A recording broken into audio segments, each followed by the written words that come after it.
Привет, друзья! Мы сегодня оказались в гостях у крутого тату-мастера, Илья Фоминых его зовут, по кличке Фома, его можно узнать. Сегодня вот их такая красочная, сочная студия приютила нас и наш каминчик. Здравствуй, Илюх! Привет!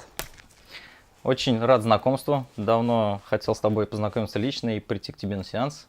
Вот. Поэтому начнем сразу с первого вопроса. Мне всегда было интересно, с чего начинался твой жизненный и творческий путь? Не жизненный, точнее, а творческий именно.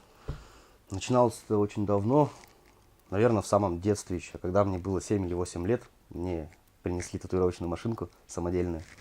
Я кольнул татуировку свою первую. 7 лет? Или 8, я точно не помню. Кто жертвой был? Друг. Ему было лет 9 или 10, наверное. Так. Вот, кстати, про первую татуировку тоже вопрос хотелось бы. Ну, раз ты начал, есть фото работы этой? Нет. А друг? Я не знаю, существует ли эта работа вообще, ее, наверное, уже перекрыли. А друг? А друг существует. Ну, Я с ним не виделся очень давно, поэтому даже не знаю. Ладно, я тебя перебил, продолжай. В 8 лет была первая работа. Да, потом как-то забылось это все дело, как-то перестал делать. Потом перед армией снова немного начал самодельной машинкой, ушел в армию. В армии каждый день пришлось татуировки делать, при этом опыта там набрался. Пришел с армии, купил свою первую машинку китайскую, и все. Алиэкспресс? И пошло. Нет, в студии в Кирове, я работал в Кирове. В этой же студии купил татуировочную машинку, работал дома. Потом пришел работать в эту же студию, студия Victory Art. Работал там 3 года, потом переехал в Казань. И в Казани вот 4-й год приблизительно работаю. Работал в студии «Хорошая работа», тоже 3 года. Сейчас открыл свою студию, студия «Неформат». Работаем здесь втроем. Со мной работают еще 2 мастера, Иджи Традгут и Никита Ерахтин. В принципе, вот. Мастера очень крутые. А ты в реализме начал сразу работать? Нет, я изначально все стили делал. То есть old school, new school, там, Японию, не знаю, там, трайблы всякие, надписи. Все подряд делал. Угу. К реализму уже пришел, позже пришел.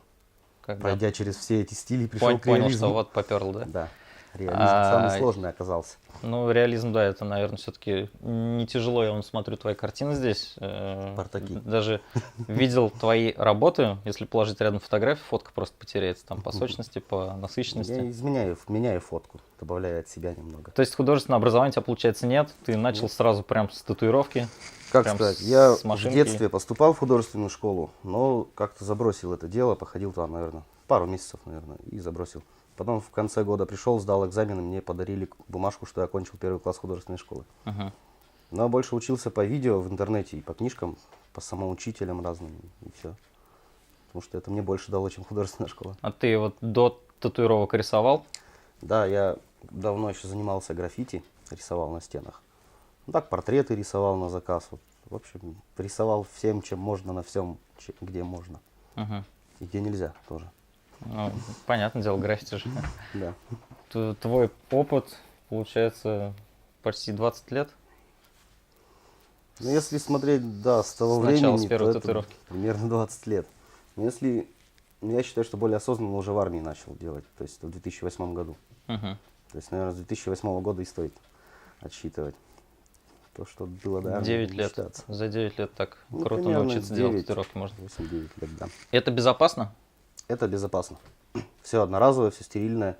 Расходники все, картриджи одноразовые. Поэтому краска вся проверенная, сертифицированная. Даже бумажки есть, все сертификаты. Всякие страшилки там, которые рассказывают, все это мифы? Это все мифы, это все в прошлом. Когда-то, конечно, там, не знаю, в 90-х и было это все опасно. Когда делали в таких условиях спартанских. Угу. Одноразовыми иглами делали всем подряд. Сейчас все стерильно, все конечно. одноразовое. Да. Можно безопасно приходить и делать. Конечно. Ну, это просто я уточняю для наших телезрителей, потому что не все наверняка знакомы Да. с этим искусством. Я слышал, что у забитых людей более сильный иммунитет по отношению к болезням. Как ты считаешь, так ли это? Честно говоря, не знаю. Мне кажется, так же. Но вообще я тоже слышал такую версию, что иммунитет, он как бы усиливается, когда делаешь татуировки.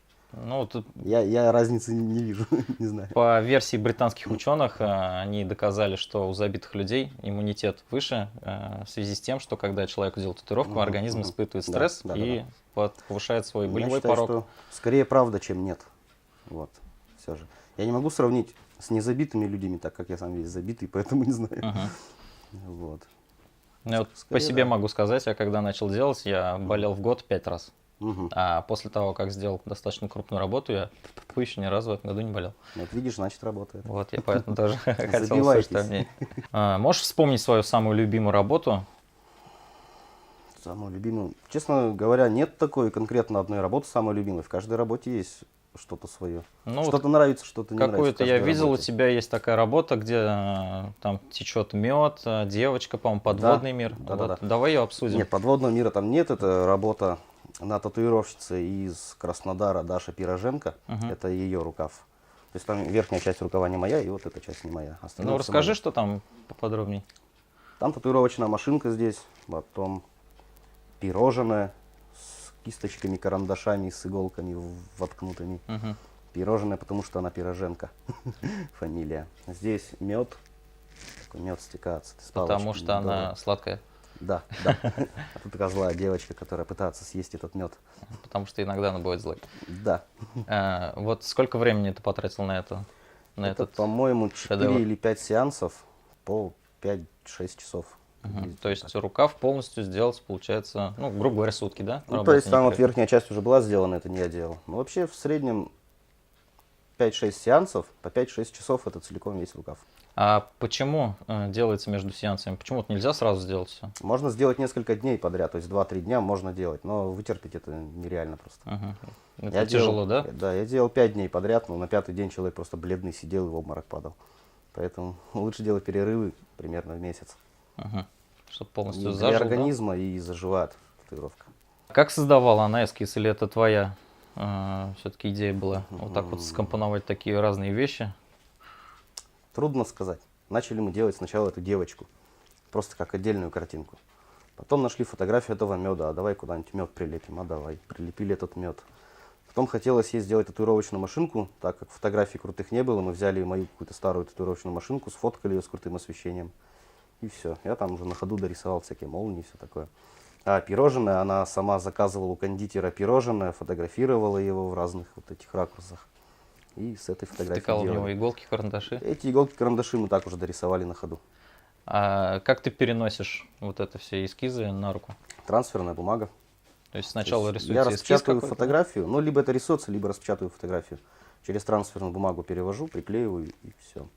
Но я беру обычно процентов 30-40 иногда с фотографий и много очень дорисовываю от руки. То есть либо сразу машинкой прямо на коже, либо сначала размечу маркером и дорисовываю. А как вообще удается вот так вот офигенно рисовать на коже? Там же есть наверняка особенности какие-то, это ведь не бумага. Стереть Честно тоже говоря, нельзя мне, что-то. мне проще даже на коже нарисовать. Просто я, наверное, настолько привык уже татуировки делать, что мне проще на коже рисовать, чем на бумаге, на холсте или где-то. Я просто видел процесс твоих там фотографий выкладывать, там первый сеанс, и ты как принтер, получается, сверху начинаешь так заполнять Да, цвет, дальше идет Я там делаю просто разметку контур снизу какой-то. и начинаю красить сверху, как принтер. Сразу с белым, То сразу есть с синим. макаешь как кисть Да. и Смешиваю валяешь. краски также точно, как палитра, так скажем. В колпачках сразу смешиваю. Все. Мгм. В общем, все просто. на самом Очень деле. круто смотрится.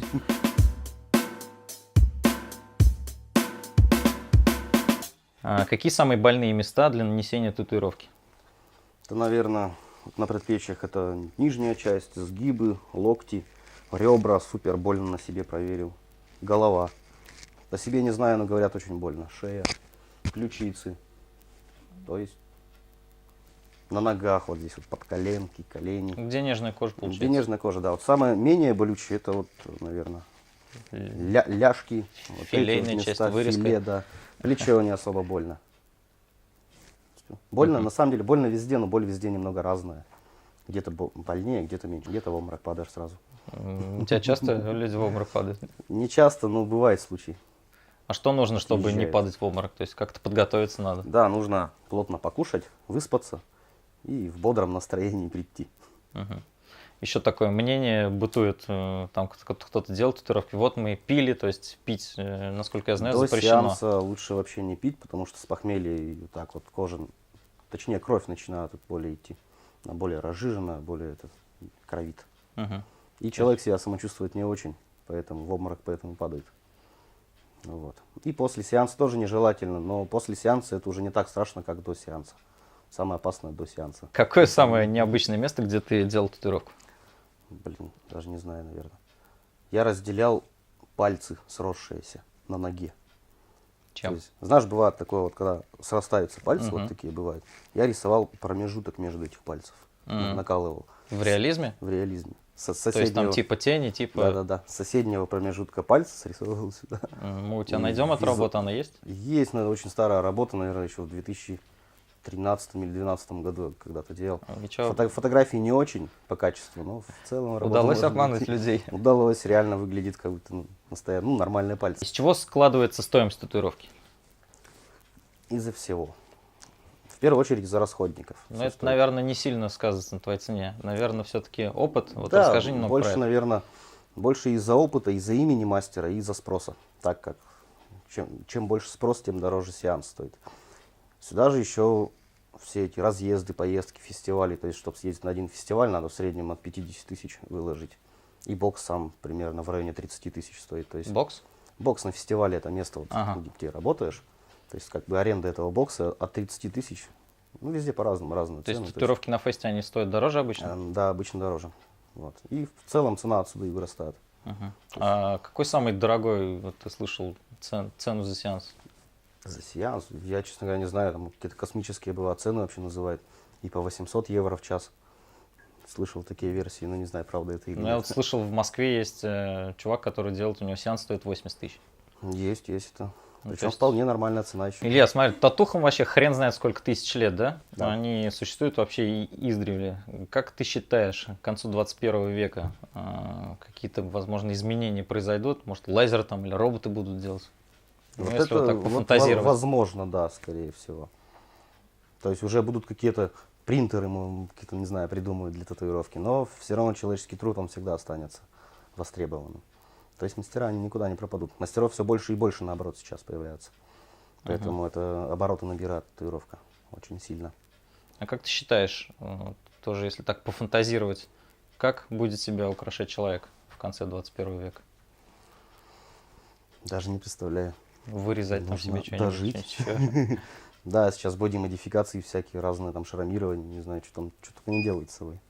Я, конечно, это не очень одобряю, но блин, это развивается. Мгм.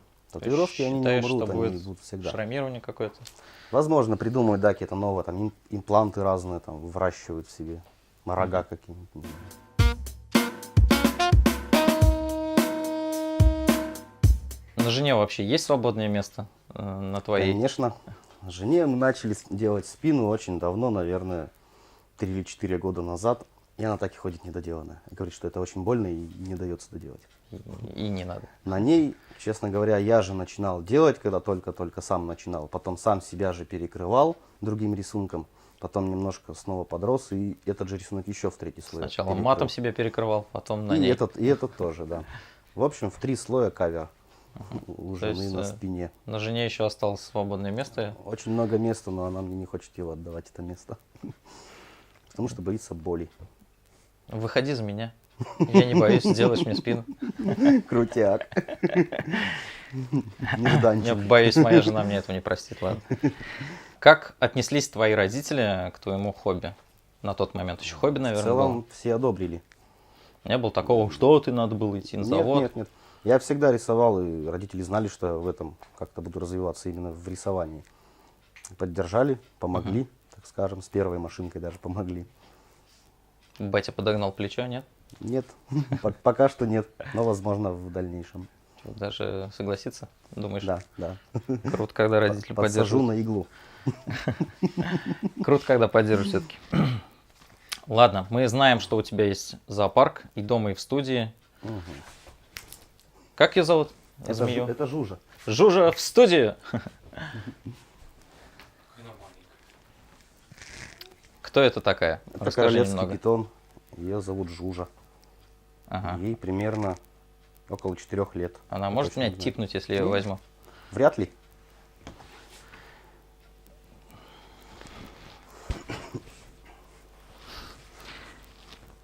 Такая Если я так колбаса. положу, нормально будет, да? Мгм. Кто еще у тебя есть? Ой, честно говоря, не помню. У меня много кто был, и кого-то я уже продал.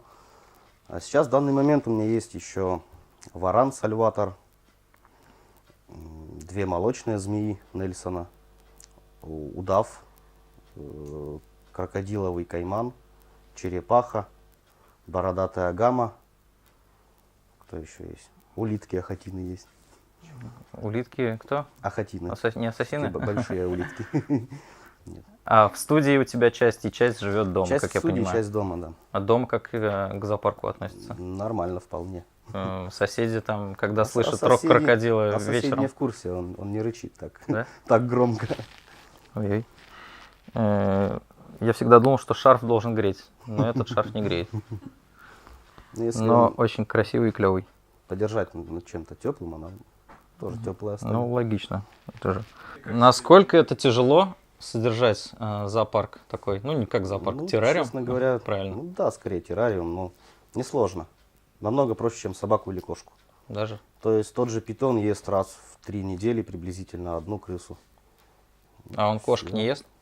Большой питон может съесть. Блин, у нас кошка дома такая. Может, питон завести? Как раз это для питона Нет, корм. мы любим животных, никаких претензий. И кошечек, и песиков. У меня песик тоже есть, чихуахуа. Как он с крокодилом дружит, например? Нормально, уживаются. А сколько денег уходит в месяц, допустим, на содержание вот этого террариума? На всех это Да. в месяц максимум 400-500 рублей. А как же Наверно, так. эти, там, я не знаю, ну вот питон, наверное, надо чем-то особенным кормить, да? Крысы. Одна крыса в среднем стоит 50-60 рублей. Это ну, раз в месяц, так скажем, крысу купить не проблема. По-моему, она хочет убежать. Да, ей нужно лазать. Она не хочет сниматься. Больше, наверное, стоит содержание именно ящериц. Так не Варана надо. и агаму. Они жрут больше. А у них какой корм? Что все Но включает? агама ест сверчков, тараканов. Поэтому она их ест очень много, большими кучами. И там по 300 штук раз в месяц нужно покупать. Это в среднем. Ну, с дератизацией, зато 1000 можно не рублей. париться, наверное, в студии. Ну да. Выпустил, прошлась там, пособирала. Ну, таких она не жрет. но Выгуливаешь кого-нибудь на улице? Да. Крокодильчика летом? Да. Ну, Как? крокодил не настолько большой, чтобы так на поводке Ну, выгуливать. это все равно дико, это же не песик там Через и котик. год-два буду выгуливать на поводке. Варана буду Будут, выгуливать наверное, на все поводке. там офигевать. Ты знаешь какой-нибудь анекдот про тату-мастера? Ой, нет, честно говоря, У не меня одна знаю. шуточка только есть. Какое самое нежелательное слово, которое можно услышать от тату-мастера во время сеанса? Что-то не получилось. Бля. Ну, либо так. Почти.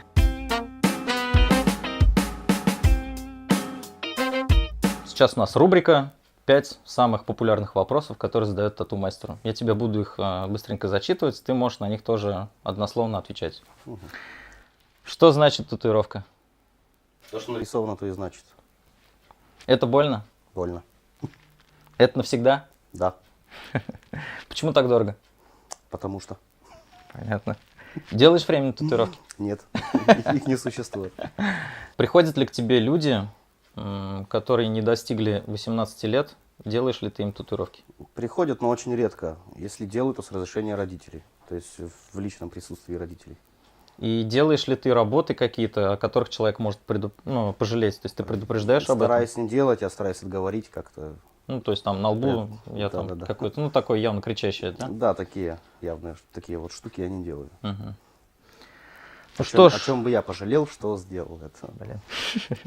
Отлично. Посидели и пообщались в таком неформате с кружкой у камина. Спасибо, Да. что уделил нам время. Я знаю, что ты человек занятой.